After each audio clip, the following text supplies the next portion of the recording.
Então, o ano de 2013 foi um ano de muita construção, de amadurecimento daquelas provas. Claro que tem a tristeza em cada reprovação, mas eu agradecia. Assim, eu tentava ali, claro que a gente se frustra, a primeira semana é muito chato, né? Vem choro para quem é de choro, vem dizer assim, eu não vou conseguir, né? Eu já estou aqui fazendo a terceira prova. Mas no final das contas eu dizia, olha, tem um ano só que eu, né, ao final do ano fazendo uma avaliação, tem pouco mais de um ano a que eu me propus a abrir um edital de magistratura federal e eu estou aqui, fiz sentenças, fiquei por pouco. Eu acho que em 2014 vai dar certo. Se eu continuar no que eu estou fazendo e ajustando o que é preciso, vai dar certo. E em 2014, então, foi quando abriu o 15º concurso, né, da segunda região, que foi o concurso no qual eu logrei êxito, enfim, consegui passar. E aí não cheguei a fazer outros concursos mais, né, neste mesmo ano, né? 2013 foi o ano realmente que surgiram esses vários, e depois eu acho que até surgiram outros, primeira região, mas o que aconteceu foi que a minha primeira fase do 15º concurso foi excelente. Os outros eu passava com os 60 pontos, 60 e pouquinho, sempre passava, mas era na risca, digamos assim, né? Não era. E eu lembro que quando eu fiz essa primeira fase da segunda região, em 2014, eu fiz 80 e poucos pontos. Foi assim uma coisa mais, né, muito maior que eu costumava fazer, e aquilo ali. Eu me lembro que quando eu corrigi, eu disse: esse vai ser o meu concurso. E aí eu resolvi fechar um pouquinho as portas para os outros, parar um pouquinho com a ansiedade, até mesmo em relação, porque eu me lembro bem desse da primeira região, que eu não quis fazer, acho que as provas eram muito perto, alguma situação que eu disse, se eu fizer isso, eu vou gastar tanta energia, vou deixar de me preparar para a segunda fase, que eu preciso para estar me preparando para a primeira de novo, da primeira região, foi alguma questão nesse sentido. E eu foquei só no concurso da segunda região, então, neste ano. E aí, uma coisa que eu acho que foi muito válida para eu aprimorar essa sentença cível, porque na terceira região, que eu fiquei por muito pouco na cível, eu não destoei digamos assim, do posicionamento que o examinador queria.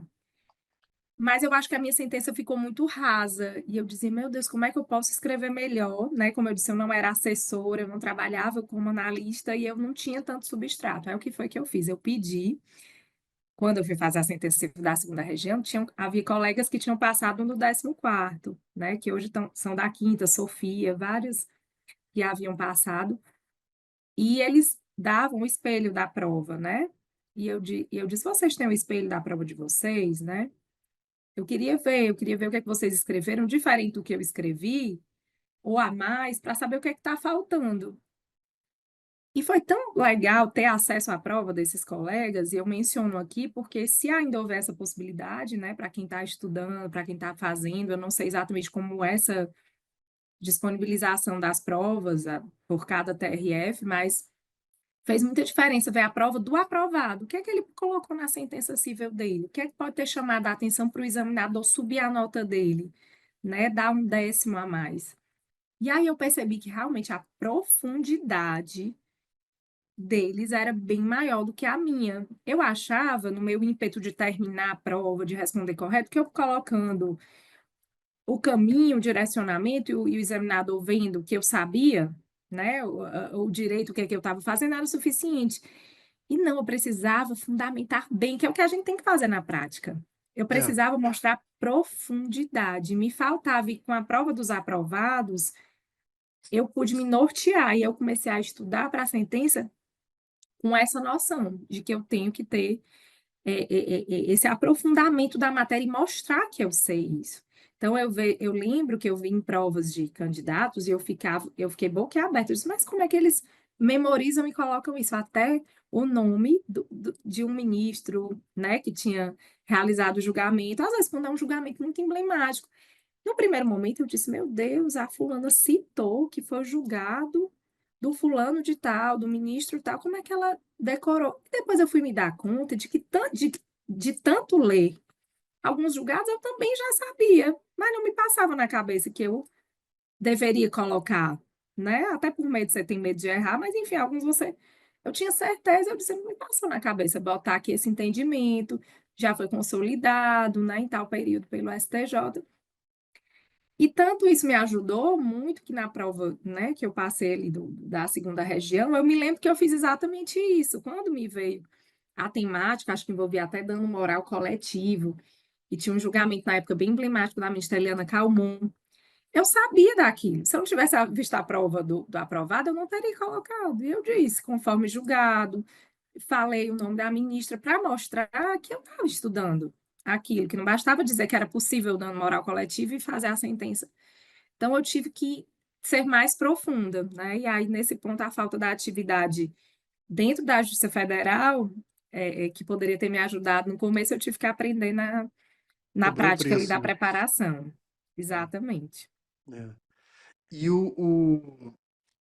e assim, quando você percebe que precisa de mais profundidade na prática, como você trans, transportou isso para a prova? Assim, não, eu preciso ter mais profundidade. O que que isso significou na prática na hora de escrever uma questão? Pronto. Foi exatamente. Foram dois pontos que me chamaram a atenção nas provas de quem tinha sido aprovado. E eu disse: eu preciso fazer isso para mim, porque talvez seja um modo de eu obter esses décimos que eu estou precisando. É, foi primeiro pincelar uma doutrina básica de alguns conceitos básicos, e ali voltando até aquela base que a gente fez da faculdade. Eu disse: olha, eu tive grandes doutrinadores ali, e eu preciso ter conceitos bases para colocar em algumas provas para eles serem o meu ponto de partida, porque eu percebi que nas provas dessas, de quem eu tinha visto, veja que foi o meu universo ali de base, né? Eu não estou dizendo que todos os aprovados fazem isso, mas foi como eu construí a minha linha de aprovação. Eles citavam autores também, né? Então, assim, com base em Celso Antônio Bandeira de Mello, vamos supor, né? Numa questão ali atinente ao direito administrativo, não precisa ser, ninguém está perguntando qual é o livro, qual é a página, mas se sabe que aquele autor pensou, falou algo sobre o assunto. E eu percebi que não era tão difícil fazer aquilo, mas eu precisaria sistematizar. Então, eu fui para livros assim basilares e construir, por exemplo, se cai direito real, a ideia de posse, propriedade, porque você começar uma questão, você começar uma sentença que abrange aquele assunto falando, né, de uma doutrina, olha, segundo a doutrina tal, e coloca o conceito básico daquele instituto, já demonstra uma propriedade sobre o que você está falando, né? Eu queria fazer uma observação nisso que você está falando que eu achei muito interessante. Eu não sei se quem está ouvindo prestou atenção na sua frase, porque eu perguntei o seguinte: olha que interessante, né? Perguntei assim: como é que você traduziu esse aprofundamento na prática? Aí você começou a responder o seguinte: com conceitos básicos. Aí eu falei: Sim. opa, interessante, né? Como é que eu É, aprofundo com conceitos básicos? Como é que é isso? Por que que eu estou chamando essa atenção? Porque eu, particularmente, falo muito isso com os alunos. Gente, não se esqueçam dos conceitos fundamentais. Isso aqui é a base. Você precisa trabalhar, precisa ter isso bem firmado na sua cabeça e traduzir isso numa prova, colocar isso em prova. E então o que você está me falando é exatamente isso. E a outra coisa é o seguinte: o ênfase ele foi fundado lá em 1993, né? E ele foi fundado pelo Guilherme Couto e mais o sim, Neiva, né? O Guilherme é Couto, o o Neiva, presidente da banca. que são desembargadores hoje, enfim, e tinha mais um promotor. E a gente entrou no ênfase em 2005, depois eles em 2005 isso, em 2006 eles saíram e a gente continua, né? Então o Guilherme É. Couto desde 2006 já não atua mais no mercado de concurso público. Mas eu me lembro, Gabriela, que em 2005 para 2006 ele tinha terminado de publicar um livro dele, mais ou menos na mesma época, publicar a primeira edição do livro dele de Direito Civil, né? Sim. E era um Uhum. volume único de Direito Civil, pequeno, se comparado com outros. Era um livro, sei lá, de um volume único de 700 páginas, talvez. Não sei como é que estaria hoje, né? Enfim. Uhum. E eu fui conversar com ele, porque eu conhecia, né? Eu fui conversar com ele sobre o livro, enfim. Aí ele falou assim, João, ele é todo formal, né? Ele tem um jeito assim todo formal de falar, né? Ele falou assim, João, os candidatos precisam. Eu nunca esqueci dessa frase. e eu uso como base até hoje. Ele falou assim: os candidatos precisam conhecer os conceitos dos institutos. Precisa conhecer Perfeito. os institutos. Isso é o que importa no direito. Precisa conhecer quais são os institutos jurídicos e qual é o conceito dos institutos jurídicos. É isso que faz a pessoa ser aprovada. E foi isso que me levou a escrever o livro dessa maneira, que é um livro de volume único de direito civil pequeno, né? Enfim, Isso. isso vai super ao encontro, né, convergente com o que você está me falando agora. Quer dizer, para você trazer mais peso, mais profundidade, mais densidade na sua resposta, você precisou colocar conceitos fundamentais, autores clássicos, né? Bons conceitos para você construir em cima disso. Muito legal. Eu quis fazer esse parêntese Não, é aqui no. perfeito. Inclusive, ele Porque é era o presidente perfeito. da minha banca, e a primeira pergunta que ele me fez na prova oral, né, o primeiro pedido, na verdade, foi defina posse.